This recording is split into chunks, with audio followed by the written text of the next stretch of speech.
everyone, and welcome to Stan the Wine Man TV. I am your host, Stan Rattan, and this is a blue-collar wine show where I help you spend your wine dollars wisely.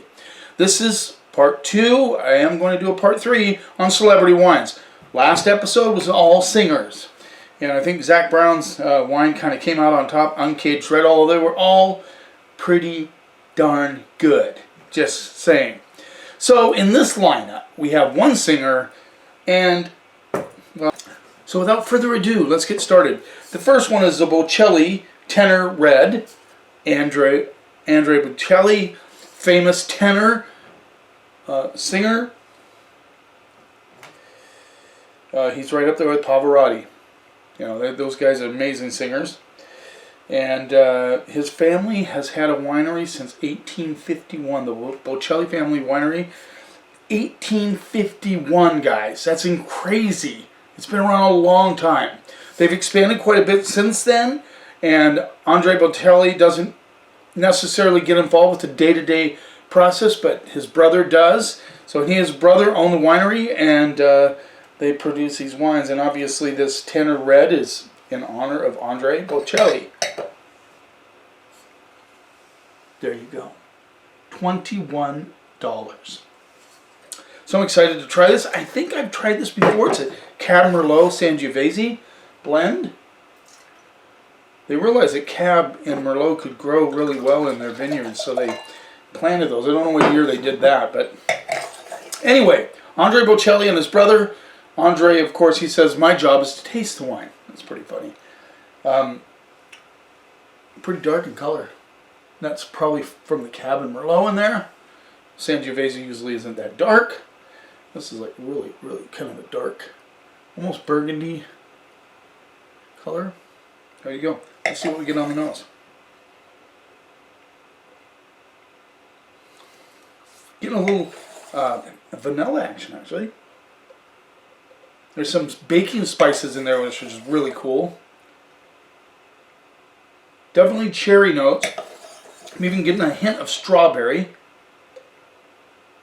It smells a little meaty, and then there's a nice little, I don't know if it's oregano or some sort of herbal notes coming through. It just kind of pops in and out on the nose. Let's see what we get on the palate.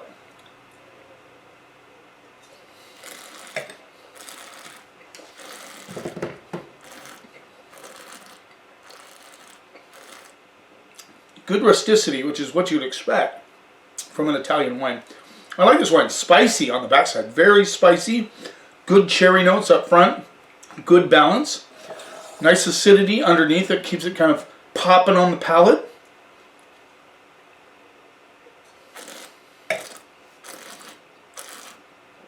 What I like is you get a little black olive in there as well.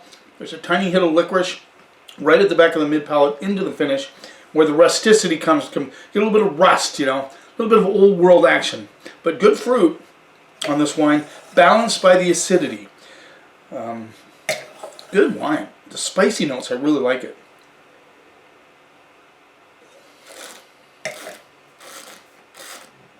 There's some wood notes in there as well. Solid effort by the Bocelli family winery. Bocelli family wines. Andrea Bocelli, opera singer.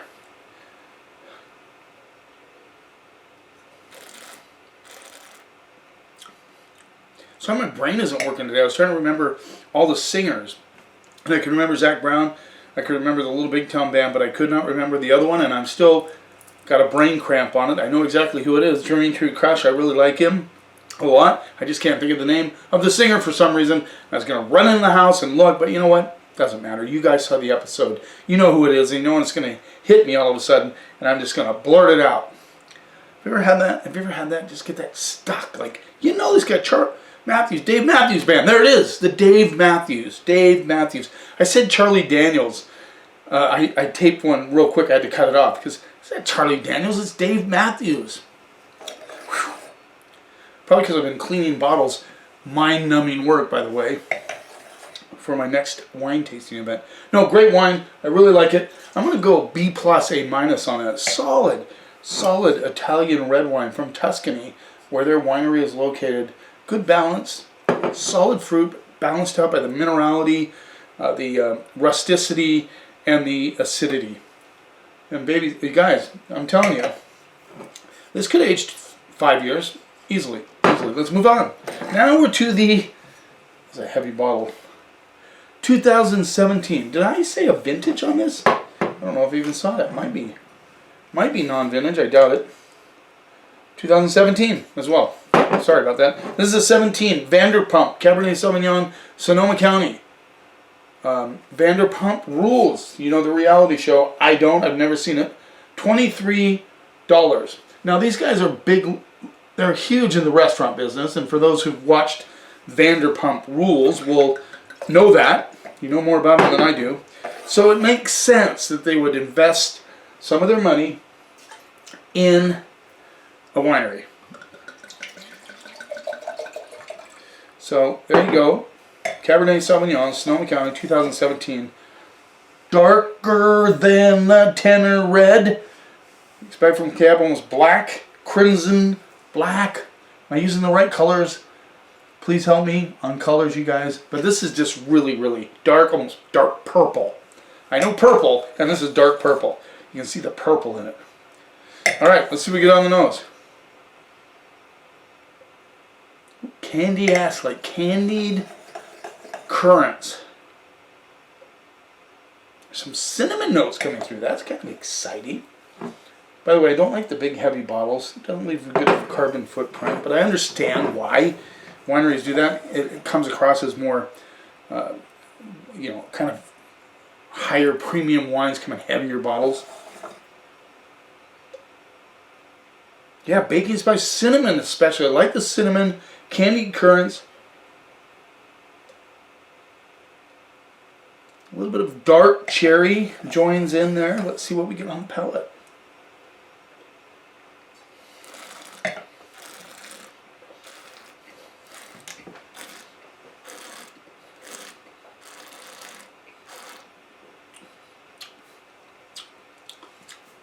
Okay. Didn't know what to expect. Certainly not going to let my aversion to reality TV affect how I feel about the wine. Man, reality TV. I mean, I thought when it first started out, it's not going to go very far, but it is big time. Big time stuff.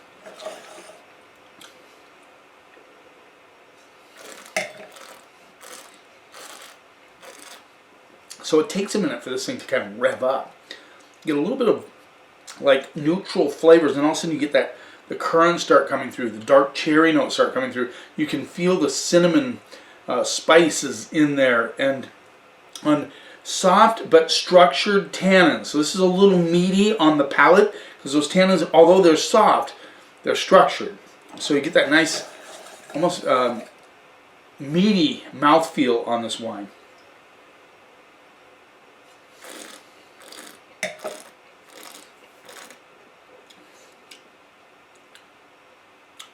A little red fruit comes through on the backside, which is interesting. So it has good acidity. That's what's giving you that kind of red fruit thing. And then when you're drinking this wine, you can't help but smell the cinnamon and spice on the nose.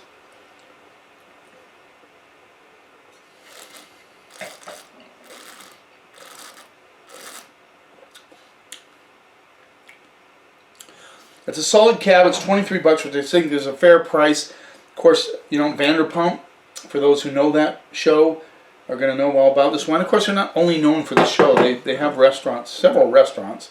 So, nice cab. Go good with a steak. I think it's a little muted, slightly muted on the front of the palate, but it evolves out of it. I would decant this wine for sure, which I would. I would pour it in a decanter, pour it in a Kool-Aid jug. I don't care what you do. Let it decant for about half hour or so, and then drink it. You can just tell there's something brooding underneath.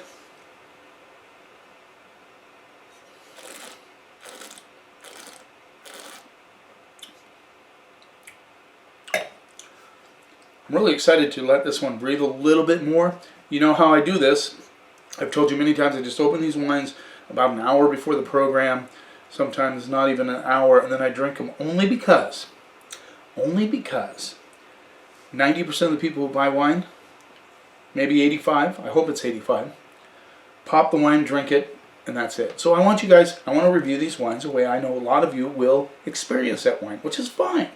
That's fine. But I will tell you right now, this wine will benefit from decanting. I'm going to go B plus A minus on this one as well.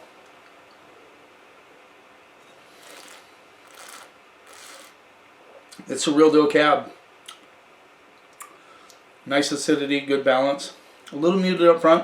I'm going to go straight up B plus. Taking out the A minus, sorry guys, but it is a B plus cab, and I think it's worth the money. 23 bucks, that's a fair price. I get all my pricing. If I don't get it when I first get my hands on the wine, I go to Wine Searcher. That's where I get it, and that's kind of a medium price. They take the high end, the low end, and come in the middle. So in the middle, this would be 23 bucks. Let's move on. Excited to try this one. Actually, all of them, I've been impressed so far. I've been impressed throughout this whole thing. These guys are serious about their wine. They like wine. They find a winemaker. They start a winery, and they go for it. And I'm telling you, I'm going to stick with a B plus, A minus, because I think with a little decanting, this thing will develop even more. The muted part will release. This baby could age as well. And this could go 10 years. Seriously, 23 bucks. Okay, now on to the Pursued by Bear, Baby Bear, Syrah 2015. Is that right?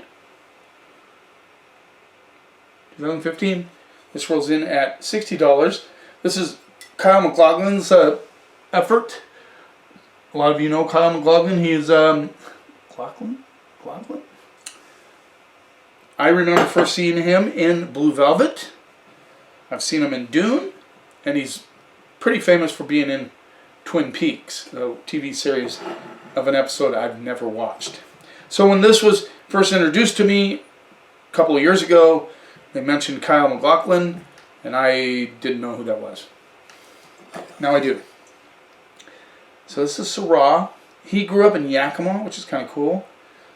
He came back. He had a chance meeting with Eric Dunham from Dunham Cellars, and then through Eric he established this winery in 2005.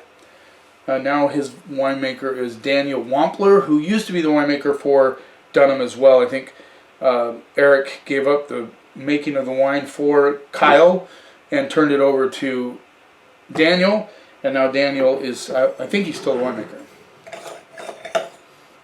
2015, Baby Bear by Pursued by Bear Winery, Kyle Maclachlan, owner. Check out their website, it's pretty cool. He has some videos on there, one where he's pouring wine for what do they call that? Spring tasting, new releases sort of thing. It's pretty funny, pretty cool. This is black purple. That's all I'm going to say. It is really, really dark. Let's see what we get on the nose. He also says something in his intro in the About Us section of the website that he believes that Syrah, some of the best Syrah in the world come out of Washington. That's what I feel like as well. Let's see what we get on the nose. Meaty, a little bacon fat. Boysenberry spice. This smells like you could chew it. Remember that Bobal episode I did a few back? I said it smells like you could chew it. This has the same sort of smell on it. Very perfumed on the nose. I like that. Now let's see what we get on the palate.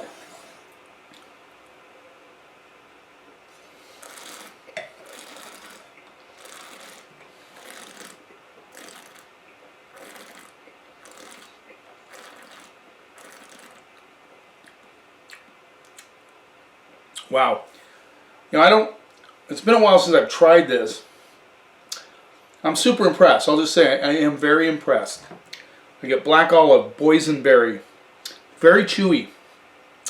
Bacon fat lies underneath, but not a huge amount of it. Sometimes Syrahs can really, really exude bacon fat, which, sometimes I like that. How can you not like bacon fat, right? But this one just has enough. Just enough to give it that nuance that really drives the flavors of boysenberry, the black olive.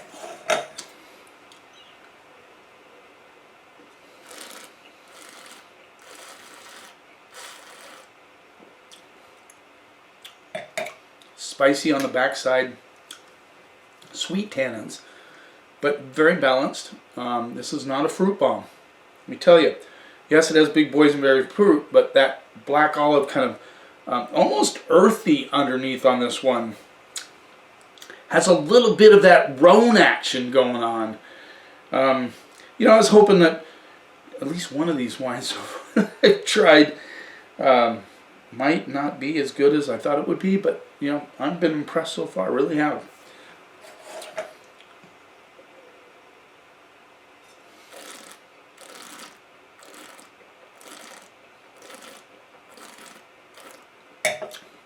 Tiny, tiny, tiny. Hiding behind that bacon fat boysenberry, a little bit of blueberry coming through, and it really comes out on the finish with the spices. It's very spicy on the finish, which I like. I love this Syrah, actually. Good expression, excellent expression. Where did we come up with this? Where is the appellation? I think it's Walla Walla. This is where he makes. No, it says Columbia Valley. So he sources his fruit. Actually, gets some of his fruit from somewhere else besides Walla Walla.